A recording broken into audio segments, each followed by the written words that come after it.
하나님께서는 모세를 통해서 이스라엘 백성을 애굽에서 이끌어내어 주셨지요. 애굽에서 이끌어내어 주실 때에 애굽에 10가지 재앙을 하나님께서 내리셨습니다. 10가지 재앙을 내리시기까지 그러면 바로 왕은 뭐 했는가? 10가지 재앙을 내리시기까지 그의 마음은 완고하여져서 하나님께 굴복하지를 않았습니다. 교만하고 거만하고 육신적이고 하나님을 업신여기고 그렇게 했습니다. 그래서 그는 10가지 재앙을 맞은 거예요. 10가지 재앙을.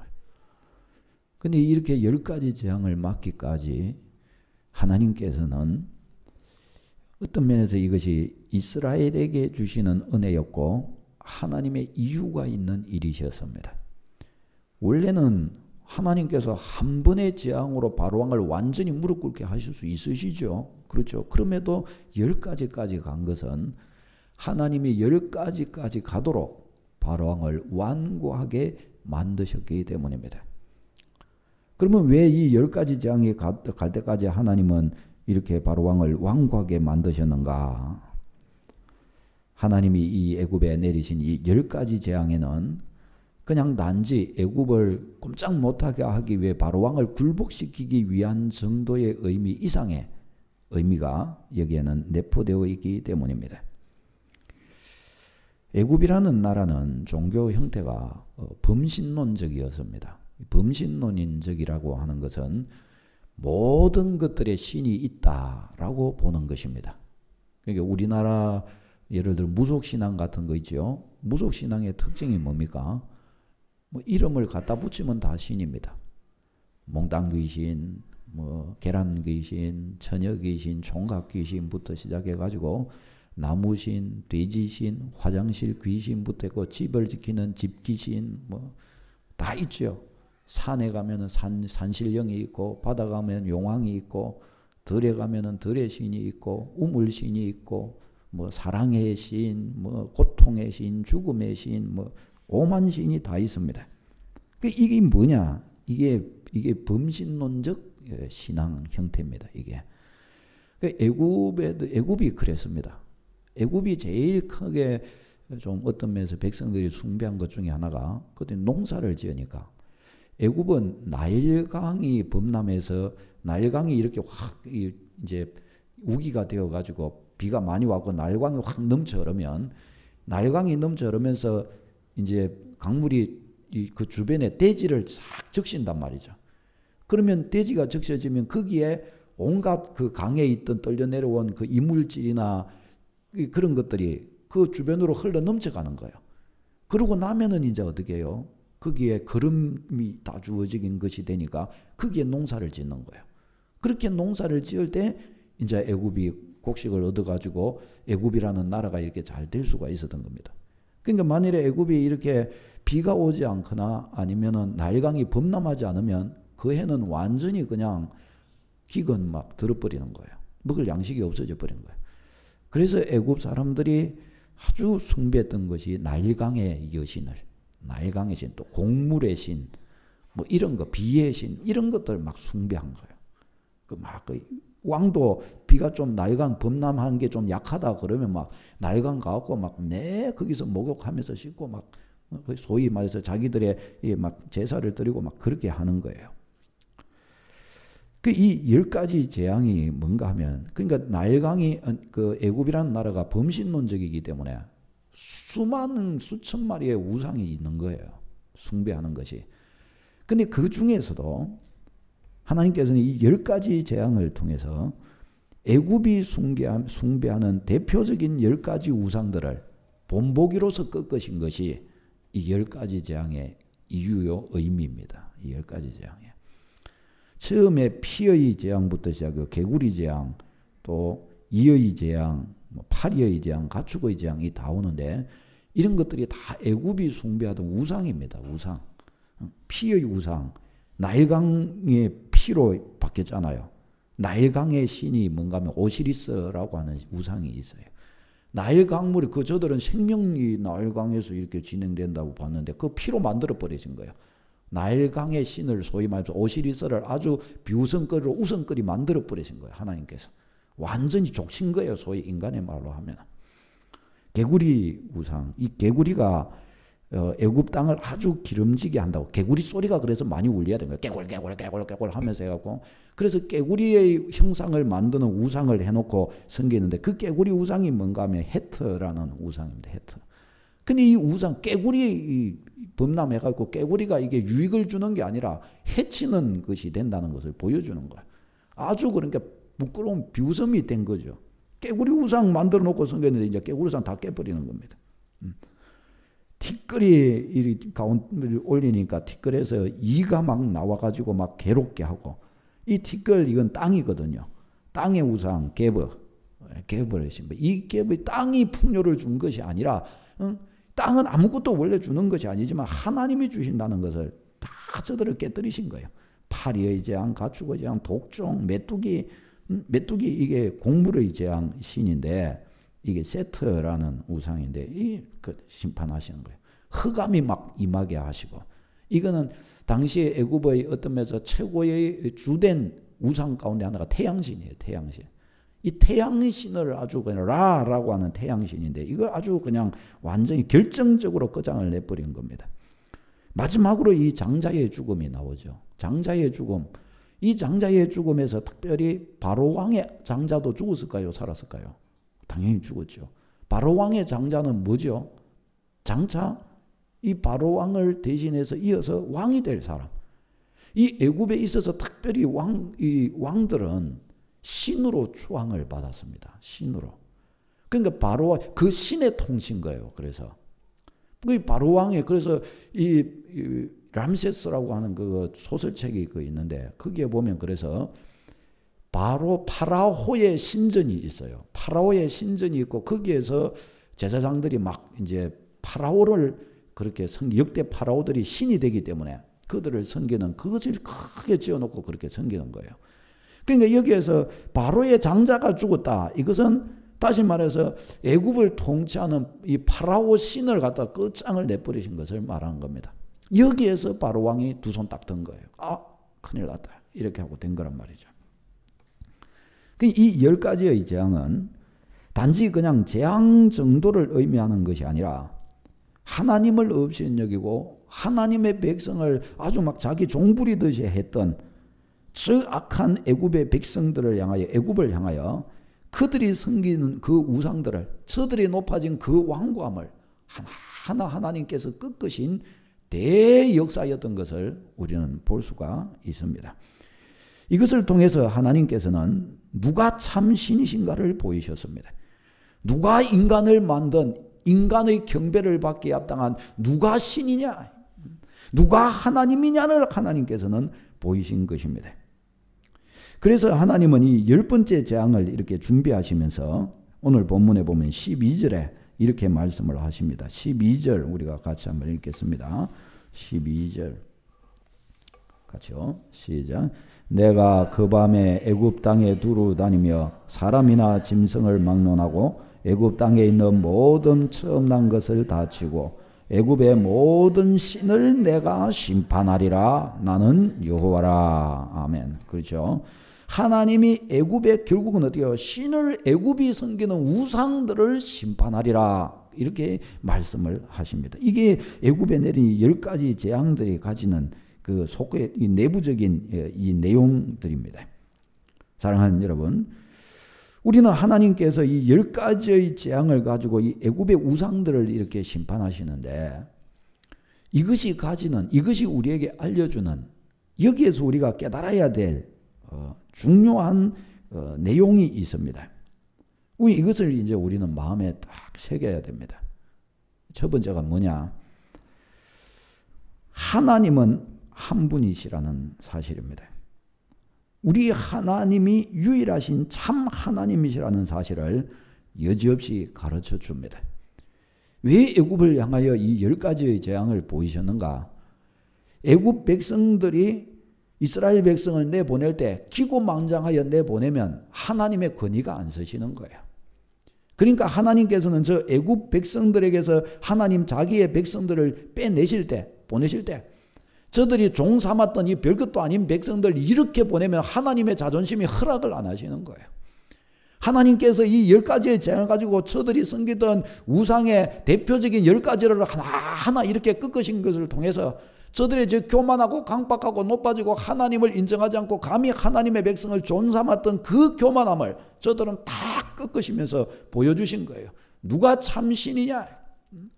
만물 가운데에 신이라고 일컬음 받은 존재가 누구냐?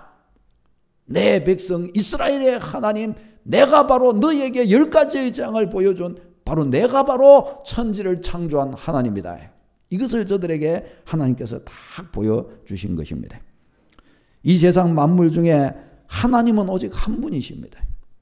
여러분, 이 세상에서 우리 인간도 그렇잖아요. 수많은 우리 다 부모님이잖아요. 그렇지만 내 부모님은 엄마 아빠는 한 명씩인 거예요. 한 명씩. 어떤 경우에 뭐 이분도 어머니 저분도 어머니라고 말할 수도 있어요. 그러나 나를 진짜로 낳은 분은 한 명인 거예요. 두 명이 함께 같이 낳을 수는 없는 겁니다. 그래서 부모님인 거죠. 여러분, 이와 같이 천하 만물을 창조하신 하나님은 존재하시되 그분은 둘이 될 수 없고 오직 한 분이시라는 사실을 믿으시기를 바랍니다. 범신론적으로, 애굽의 범신론적으로 모든 것이 신이라면 이것은 이 자체가 벌써 절대자가 아니에요. 절대자는 두 개가 될 수 없는 거예요. 둘이 될 수 있다는 것은 그 자체가 벌써 절대자가 아니라는 의미지 않습니까? 그 자체가 이미 벌써 하나님이 아니라는 증거란 말이죠. 하나님은 애굽의 저 우상들을 심판하시는 바로 이 일을 통해서 하나님 외에는 다른 신이 없다는 것을 명확하게 알려주셨습니다. 오늘 주보 이사야서 44장 6절 같이 읽겠습니다. 시작. 이스라엘의 왕인 여호와, 이스라엘의 구원자인 만군의 여호와가 이같이 말하노라. 나는 처음이요 나는 마지막이라. 나 외에 다른 신이 없느니라. 아멘. 그렇죠. 내가 처음이고 마지막이라. 창조주요 심판주이시네요. 하나님 외에 다른 이가 없다 가르쳐 줍니다. 이사야 45장 18절 시작. 대저 여호와께서 이같이 말씀하시되 하늘을 창조하신 이 그는 하나님이시니 그가 땅을 지으시고 그것을 만드셨으며 그것을 견고하게 하시되 혼돈하게 창조하지 아니하시고 사람이 거주하게 그것을 지으셨으니 나는 여호와라. 나 외에 다른 이가 없느니라 하시니라. 아멘. 너무나 확실합니다. 그가 땅을 지으시고 만드시고 견고하게 하시고 사람을 그 땅에 거주하게 하셨다. 나는 여호와라. 나 외에 다른 신이 없느니라. 딱 하나님께서 가르쳐 줍니다. 시편 110편 100편 3절에 또 뭐라고 말씀합니까? 시작. 여호와가 우리 하나님이신 줄 너희는 알지어다. 그는 우리를 지으시니요 우리는 그의 것이니 그의 백성이요 그의 기르시는 양이로다. 아멘. 보십시오. 하나님께서 우리를 지으셨고 우리는 하나님 그분이 기르시는 그분의 백성입니다. 그분의 백성. 천지를 창조하신 하나님 그분께서 우리의 구주가 되셔서 우리를 인도하시고 우리를 선택하시고 우리를 부르시고 우리를 자녀 삼아 주셨습니다. 여러분, 하나님께서 여러분을 지으셨고 기르시고 지금도 살게 하시는 분이 하나님 바로 그분이십니다. 인간의 생사화복을 주관하시는 이가 누굽니까? 살아계신 하나님이십니다. 이 애굽에게 10가지의 재앙을 주신 분이 누구십니까? 살아계신 유일하신 하나님 바로 그분이신 거예요. 하나님 그분께서 이와 같이 하신 것입니다. 사랑하는 여러분, 그러니 우리가 이 사실을 안다면 하나님에 대한 절대 믿음을 가지고 절대 신앙으로 하나님 앞에 서는 주의 백성 되시기를 바랍니다. 참 하나님을 알게 되었다면 참 하나님 그분 앞에 우리 인생을 전심으로 그분 앞에 드린다면 하나님께서 우리 인생을 다스려 주실 것이 틀림없습니다. 아멘. 이 하나님 앞에 주의 백성 그렇게 우리가 알고 엎드려야 합니다. 하나님 한 분만으로 충분하고 하나님 그분이 참이시라고 한다면 유일하신 하나님이요 천하 만물을 창조하신 하나님이신 것이 확실하다고 한다면 하나님 한 분 외에 다른 것 필요합니까? 필요 없습니까? 더 내가 의지할 다른 것을 둘 이유도 필요도 없습니다. 천하 만물을 만드신 하나님 한 분으로 만족하고 하나님 한 분 안에서 완전히 끝나는 것입니다. 아멘. 하나님을 그렇게 신앙하고 모시는 주의 백성 다 되시기를 바랍니다. 하나님 외에 다른 것을 두어서는 안 됩니다. 하나님이 유일하신 하나님, 바로 그분이신 것이 맞다고 한다면 오직 하나님께 철저한 우리의 신앙의 중심을 하나님께 올려드려야 합니다. 그 다음에 이 10가지의 재앙이 알려주는 것이 뭐냐? 하나님은 만물의 주재권을 가진 분이시라는 사실입니다. 여기서 만물의 주재권이라는 것은 절대적 지배권을 말하는 것입니다. 만물에 대한 절대적인 지배권을 누가 가지느냐 말입니다. 다른 말로 세상을 누가 통치하냐 말입니다. 세상을 누가 다스리고 있느냐는 거예요. 오늘 우리가 밥을 먹고 산 것, 태양이 뜨고 우주가 돌아가고 지구가 움직이고 짐승들이 먹고 지구가 이렇게 존재하게 된 것, 이게 어떻게 해서 이렇게 됐냐 말입니다. 이것이 우연히 이렇게 된 것이냐 말입니다. 그것이 아니라 하나님께서, 창조주 하나님께서 다스리고 계시기 때문에 지금도 존재하며 세상이 돌아가고 있음을 믿으시기를 바랍니다. 하나님께서 만물에 대한 주재권을 가지고 계시다라는 사실을 오늘 이 본문은 가르쳐 줍니다. 지금 애굽은 절대적인 권세를 가지고 세상을 지배하고 통치하고 있습니다. 바로 왕에게는 절대적인 권세가 있고 이스라엘 백성에게도 마치 주인처럼 행세하고 이스라엘 백성을 마치 종부리듯이 그렇게 저들은 하고 있습니다. 그러나 이제 하나님께서는 이 10가지의 재앙을 하나하나 딱 이렇게 보여주시면서 진정 이 애굽 땅의 통치자가 누구인가를 가르쳐 주십니다. 저들이 종삼았던 저 이스라엘 백성이 진정 하나님 앞에 어떤 존재인가에 대해서 하나님은 가르쳐 주십니다. 왜 여러분 값진 보화가 있는데 이것을 진흙탕에 던져 놓으면은 진흙탕이 묻으면 이게 뭐 보화냐 뭐냐 모를 수 있죠. 근데 그것을 다시 깨끗한 물에 깨끗이 싹 씻으면 보화의 빛이 다시 싹 바라면서 보화의 그 진모습이 딱 드러나는 거예요. 하나님께서 이스라엘 백성이 참 하나님의 진정한 백성이요 보화인데 하나님의 이유가 있으셔서 저들을 어떻게 해요? 잠시 동안 애굽이라고 하는 저 진흙탕 속에 살짝 묻어 놓으신 거예요. 애굽은 그렇게 살짝 묻어 놓고 있는 순간에 이것은 뭐 진흙탕이다 그렇게 생각하고 이것은 뭐 쓰레기에 불과하다 이렇게 생각하고 저들을 아무렇게나 취급했는데 이제 하나님의 때가 되어 이 하나님의 영롱한 보화, 애굽에 감추어 놓았던 이 보화를 딱 하나님이 드러내시려고 하는 순간에 딱 보니까 이들은 누구예요? 하나님의 백성인 겁니다. 하나님의 백성. 천하 만물을 창조하신 하나님 그분의 백성이더라는 거예요. 이제 바로 왕과 이 애굽 백성들은 이 앞에서 이제 벌벌 떨기 시작하는 거예요. 10가지의 재앙이 진행되어 가면서 말이죠. 하나님이 이걸 보여주고 계신 것입니다. 사랑하는 여러분, 하나님께서는 이 10가지 재앙 속에서 애굽의 통치자요 만물의 통치자가 누구이냐? 그는 애굽의 우상도 아니고 바로 왕도 아니고 이스라엘의 하나님이시라는 사실을 이렇게 적나라하게 가르쳐주고 계십니다. 여러분은 이 사실을 확실히 인정하십니까? 천하 만물을 통치하고 계시는 분이 하나님이시라는 사실. 지금 우리 이 땅을 통치하시는 분이 우리나라 문재인 대통령이 아니라 살아계신 하나님이요, 미국을 통치하는 이도 트럼프가 아니라 하나님의 그들 위에서 하나님이 통치하고 계신다는 사실. 이 역사가 진행되는 것도 사람의 역사가 아니라 하나님께서 그 위에서 지배하고 계시다는 사실, 여러분 인정하는 축복이 있으시기를 바랍니다.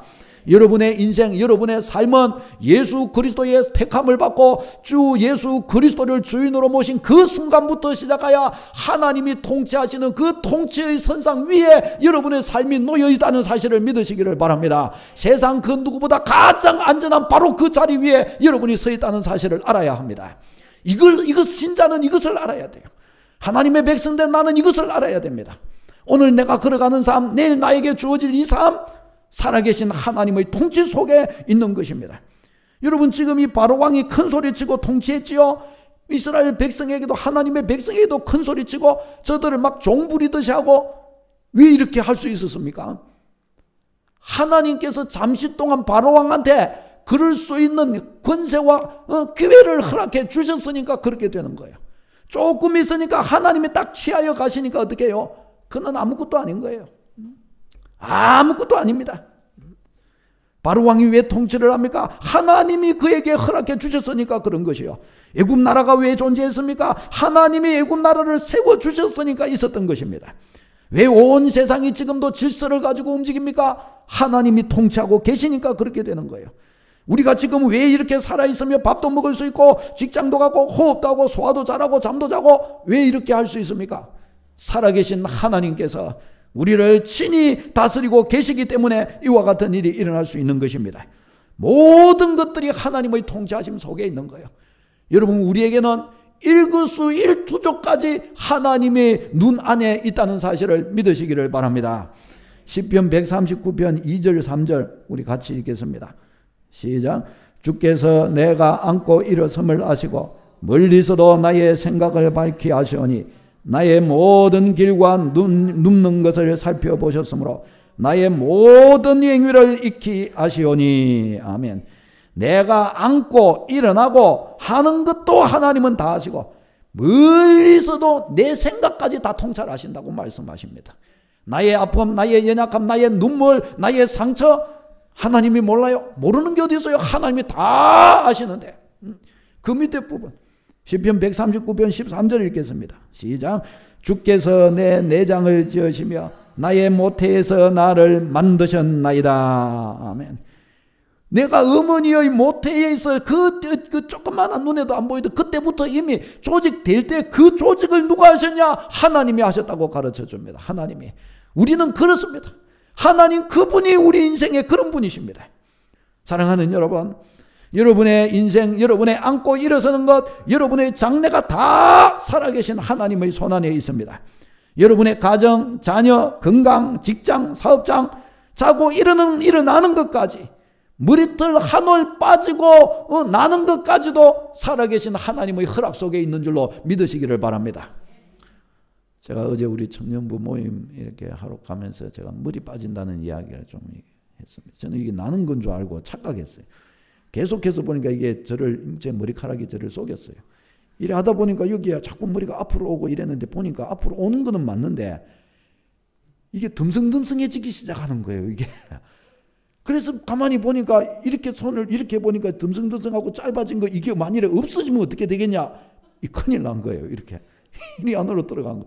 저희 아내가 지금 아내는 긴장감이 지금 없는데 이게 제가 없어지면 당신은 지금 이런 남편이 돼버리는 거예요. 나는 이제. 그래서 제가 청년부원한테 제가 기도해 달라고. 내 머리카락을 놓고. 왜 이것도 기도할 수 있는 거예요? 왜 이것도? 머리카락 한 올 빠지고 나는 것도 하나님이 허락하시면 되는 줄로 믿고. 아멘. 이것도 크게 있으니까 하나님의 손안에 이것도 있는 거예요. 이야, 이것도 기도 제목이 되더라고요. 제가 머리카락이 많았는데 말이죠. 네? 하나님, 우리의 일거수일투족, 앉고 일어서는 그 어미의 태에서 우리가 조직되는 그것도 하나님이 하신 일이었다고 성경이 가르쳐 줍니다. 우리는 넉넉히 하나님을 의지할 수 있습니다. 사랑하는 여러분, 어떤 인생의 그 어떤 일이든지 내가 살아가고 있는 삶의 그 어떤 일이든지 아무리 사소하게 보이는 세부적인 것이라 할지라도 그것 또한 하나님의 손안에 있는 것이 확실하니 완전히 의지하고 이 복을 누리는 여러분 되시기를 바랍니다. 애굽에 내리신 이 10가지의 장은 하나님이 바로 만물의 통치자이신 것을 알려줍니다. 사랑하는 여러분, 이 말씀 앞에서 우리는 철저히 살아계신 하나님께서 만물을 다스리시는 분이시라는 사실을 우리는 인정하는 믿음의 길을 우리는 걸어가도록 해야 하겠습니다. 여러분, 이것을요 말로 하기는 쉽습니다. 그러나 실제로 우리의 삶의 현장 속에서 일어나는 일들 앞에서 진짜로 이것을 인정하면서 산다고 할 때 이것은 또 다른 문제입니다. 여러분 어떻습니까? 하나님이 여러분의 주관자요 통치자요 전능하신 하나님으로서 다스리신다는 것을 믿으시죠? 그러면 나의 삶의 나의 현실 이 앞에서 나의 이 삶의 현장 앞에서는 어떻게 하십니까? 현실적인 삶 앞에서 이것을 인정하는 것이 이게 생각만큼 그렇게 잘 되지 않습니다. 간단한 예를 들어볼까요? 여기서 염려 안 하시는 분 있으세요? 염려 안 하시는 분. 하루 동안만이라도 염려가 없었으면 좋겠다. 내가 하루 정도는 염려 안 하고 살 수 있다. 말할 수 있는 분 있으십니까? 없어요. 아니 한 시간만이라도 전혀 내가 염려를 안 하고 살 수 있다. 있으십니까? 한 시간도 염려 안 하고 있을 수 있지를 못해요. 아니 한 시간이 아니라 10분도 아니 1분도 어쩌면 염려 안 하고 살지를 못해요. 그 염려 속에서 살아가는 거예요. 염려 속에서. 근데 왜 염려합니까? 왜? 천하 만물의 주재권을 가지고 계신 살아계신 하나님께서 내 인생을 주관하시고 머리털 하늘까지도 세시는 바로 그 하나님이 나에게 계시고 네가 구하라 내가 응답하겠다는 그 약속이 있는 바로 그것을 믿고 있고 아멘나여 화답한 나인데 나는 왜 염려하냐 말이죠. 왜? 그러니 이게 생각만큼 그렇게 간단한 문제가 아닌 것을 우리는 이제 알게 됩니다. 사랑하는 여러분, 정말 하나님의 주재권을 인정하십니까? 그렇다고 한다면 염려를 꺾어버리는 이 믿음의 고백을 소유하는 여러분 되시기를 바랍니다. 염려를 꺾어버리는 믿음을 소유하기 전까지는 아직 뭔가 온전하게 내 삶을 주장해 줄 수 있는 믿음이 되지 못한 것입니다. 살아계신 하나님께서 살아계신 것이 맞고 그분은 유일하신 하나님이신 것이 맞고 그분이 나를 선택하여 하나님 당신의 백성으로 삼으신 것이 맞다면 나는 이제 그분을 의지하고 믿는 믿음 안에서 내 인생의 염려를 떨쳐버리는 물리쳐버리는 축복을 얻어야 할 줄로 믿습니다. 그렇게 가야죠. 미래에 대한 염려가 있습니까? 무슨 염려가 있습니까? 건강에 대한 염려가 있으십니까? 그 염려를 주님께 완전히 맡겨서 주님을 믿는 이 믿음 안에서 이것을 꺾어버리는 축복을 얻어야 돼요. 아멘. 그래, 왜 아멘이 약해요? 아멘. 그 믿음으로 나가야 돼. 그 믿음으로요. 믿음이 안 생깁니까? 안 생기면 더 자꾸 성경 보고 자꾸 성경 읽으면서 성경의 약속을 자꾸 묵상하고 암송하고 이렇게 하면서 하나님 내게 믿음을 주세요. 이 길로 나가야 되는 것입니다. 많은 분들이요 이걸 안 하는 거예요. 안 하는 거예요. 그래 어떻게 믿냐? 대충 믿는 것입니다. 저는 저 자신에게서도 그것을 봅니다. 제가 믿음의 걸음을 한창 은혜를 받고 처음 이제 은혜를 받으면서 그저 막 기도하고 예배하고 말씀 보고 이렇게 하는데 저희 교회에서는 철야를 안 했기 때문에 그제 교회에 청년 때에 철야를 이렇게 막 갔습니다. 은혜 받으면서 막 삶의 능력이 생기고 막 은혜가 생기고 통찰력이 생기고 막 그러는 거예요. 그러니까 막 삶이 당당해지고 확실해지고 뭔가 삶에 손으로 잡은 것 없고 눈에 보이는 것 없어도 믿음이 생기니까 뭔가 담대해지고요. 뭔가 다 소유한 것처럼 이렇게 막 뭐든지 다 할 수 있을 것 같은 거요. 그렇게 하는데 청년부 선배 중에 어느 한 친하게 이렇게 잘 지낸 분이 있는데 뭔가 삶에 이렇게 꼬인 것이 많고 뭔가 좀 주눅이 든 것처럼 이렇게 사는 거예요. 직장도 가야 되고 그런데 직장도 없고 막 이래 하면서 막 그리 가는 거예요. 그래서 이 선배한테 같이 말씀 공부를 하고 이러다 보니까 영적 상태가 보이는 거예요. 영적인 상태가. 그래서 이 선배가 뭔가에 붙들려 있어서 이걸 뚫고 일어나야 되는데 뚫고 일어나지를 못하는 거예요. 뚫고 일어나지를.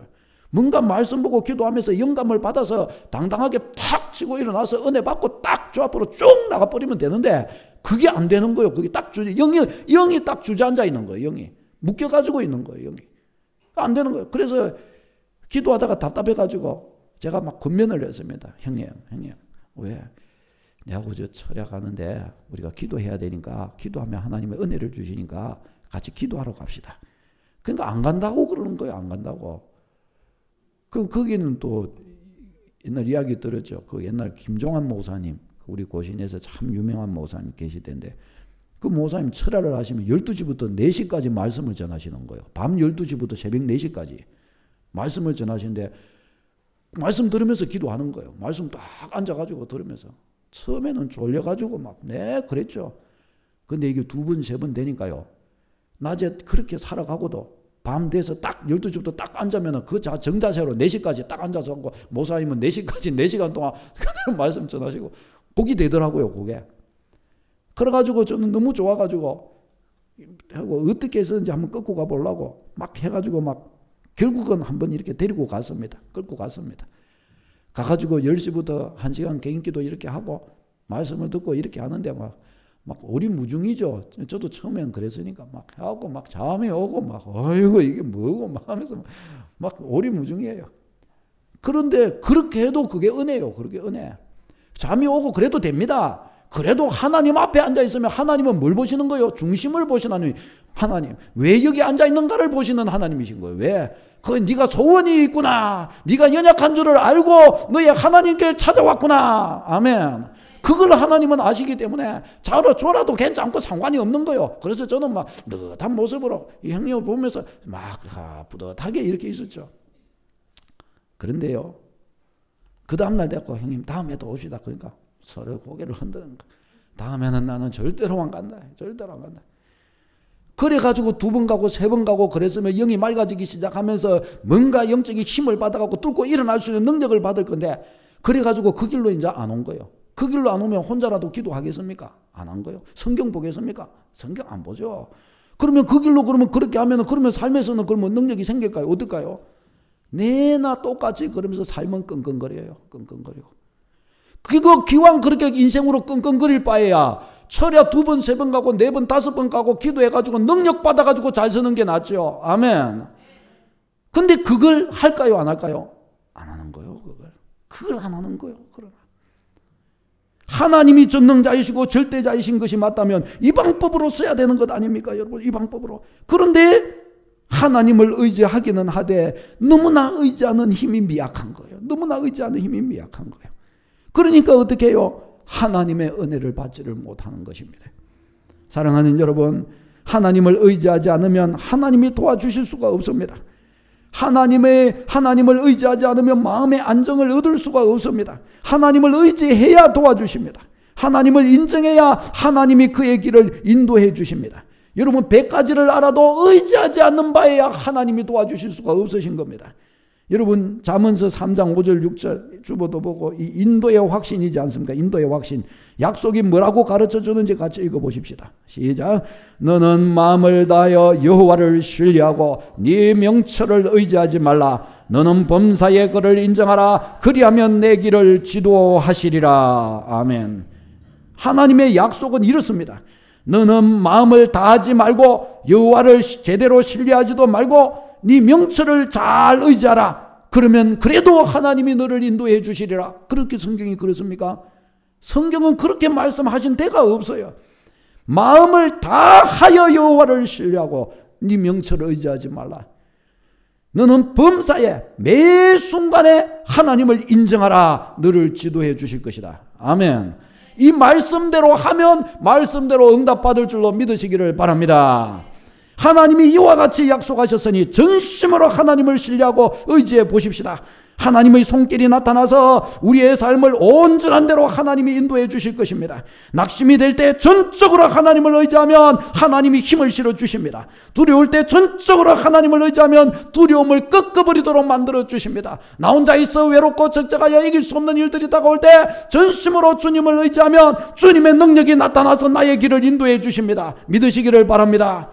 나의 능력은 미약하고 내가 능력이 없어 절망하고 좌절하는 것이 있어도 살아계신 하나님 약속 인정하고 이 말씀대로 전심으로 주님을 의지하면 하나님은 그에 따르는 은혜로 채워주시는 것입니다.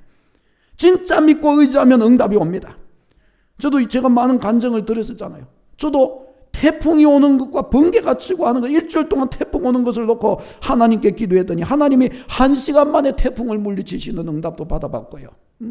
살아계신 하나님 앞에서 그저 영혼이 괴로워가지고 힘들어서 밤을 새워서 그저 하나님 앞에 막 엎드리니 하나님께서 날이 새기도 전에 그냥 하나님이 영혼을 막 맑게 만들어주시고 문제 해결을 줘버리신 거예요. 문제 해결.